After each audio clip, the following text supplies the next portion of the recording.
నమస్తే welcome to Y news.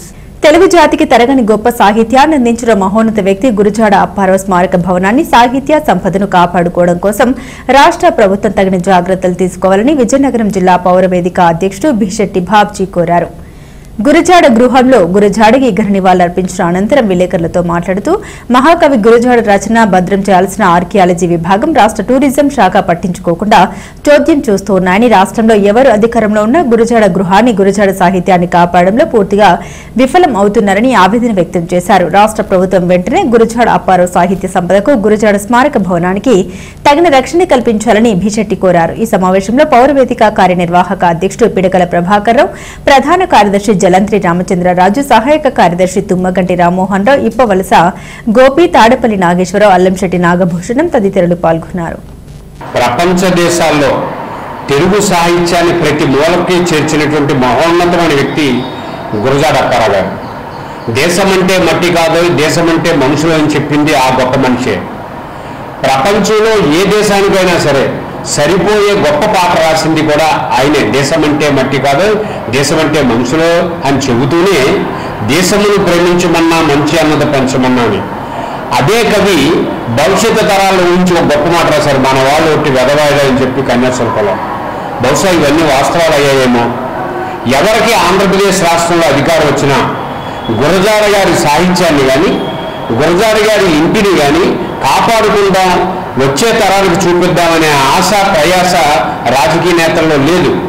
దురదృష్టం, మొన్న సోమవారం నాడు ఒక తాగుబోతు గురజాడ ఇంట్లోకి వచ్చి ఇక్కడ సాహిత్యాన్ని బయటపడేసి ఇక్కడ ఉన్నటువంటి విలువైన వస్తువులు చిందరవందర చేసి ఇక్కడే పడుకుంటే ఈ జిల్లాకి ఇన్ఛార్జి మంత్రిగా ఉన్న హోమ్ మినిస్టర్ అనిత కానీ, ఈ జిల్లా మంత్రి కానీ, అలాగే ఈ జిల్లాలో శాసనసభ్యులు కానీ, చిన్నదానికి పెద్దదానికి పెద్ద స్థాయిలో పబ్లిసిటీ చేసుకునే జిల్లా పార్లమెంట్ సభ్యులు కానీ కనీసం ఈ ఇల్లు సందర్శించకపోవడాన్ని తప్పుపడుతున్నాం। ఇదా మీరు గురజాడకి ఇచ్చినటువంటి గౌరవం? ఇదా గురజాడకి మీరు ఇచ్చినటువంటి అభిమానం? ఇలాగే గురజాడని గౌరవించుకుంటామా? ఇది చాలా పొరపాటు। దేశవ్యాప్తంగా ప్రపంచవ్యాప్తంగా గురజాడ గారి అభిమానులు చాలా ఆవేదన చెందుతున్నారు। గురజాడ గారి ఇంటి పక్కన ఉన్నటువంటి ఖాళీ స్థలం ఉచ్చలతోటి కింద మారిపోయింది। అక్కడ పందులు పడుకుంటున్నాయి, కుక్కలు ఆడుకుంటున్నాయి। ఇక్కడ పక్కన ఉన్నటువంటి విద్యా సంస్థల నుంచి యువతంతా వచ్చి అక్కడే పాస్ పోస్తున్నారు। మనం ఇప్పుడు పట్టించుకుంటాం? ఆర్కియాలజీ డిపార్ట్మెంట్కి ఇచ్చామని చెప్తున్నారు। ఆర్కియాలజీ డిపార్ట్మెంట్ స్టేట్ ఆర్కియాలజీయా, సెంట్రల్ ఆర్కియాలజీయా? మరి స్టేట్ ఆర్కియాలజీ అయితే డబ్బులు లేవని ఎందుకు చెప్తున్నారు? ఎప్పుడు ఇస్తారు? 100 సంవత్సరాల చరిత్ర కలిగినటువంటి ఇల్లు పడిపోతే రేపు ఎవరు భరోసా ఇవ్వగలుగుతారు?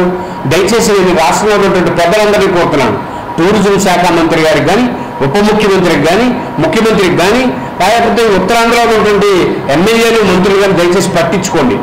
ఇంత గొప్ప అవకాశం మరెవరికి లేదు। మన గురజాడ ఉత్తరాంధ్ర వాసి, ఇక్కడ విజయనగరం నుంచి తన గొప్ప సాహిత్యాన్ని బయటకు పంపించినటువంటి గొప్ప వ్యక్తి నరేంద్ర మోడీ దేశమంటే మట్టి కాదు, దేశమంటే మనుషులు అని అంటే మనందరం సంకలు కొట్టుకున్నాం, మా గురజాడ మాట నరేంద్ర మోడీ మాట్లాడారని। కానీ గురజాడ తరపు గృహం ఎలాగుంటే, గురజాడ సాహిత్య సంపదను కాపాడుకోకపోతే, గురజాడ సాహిత్య సంపదని మనం డిజిటలైజేషన్ చేయకపోతే వచ్చే తరానికి మనం ఏం చెప్తాం? కాబట్టి విజయనగరం జిల్లా పౌరవేదిక నుంచి నేను కోరుతున్నాను, నమస్కరిస్తూ అందరినీ వెంటనే ఈ గృహాన్ని కాపాడండి, గురజాడ సాహిత్య సంపదను కాపాడండి, దీనికి ఒక వెలుగునివ్వండి, గురజాడకి గౌరవాన్ని ఇవ్వండి, గురజాడ గౌరవాన్ని పదింతలు చేద్దాం, గురజాడ ఆత్మగౌరవాన్ని నిలబెట్టుకుందాం। దయచేసి రాష్ట్ర ప్రభుత్వం వెంటనే తగిన చర్యలు తీసుకోవాలని విజయనగరం జిల్లా పౌరవేదిక అధ్యక్షుడిగా నేను కోరుకుంటున్నాను।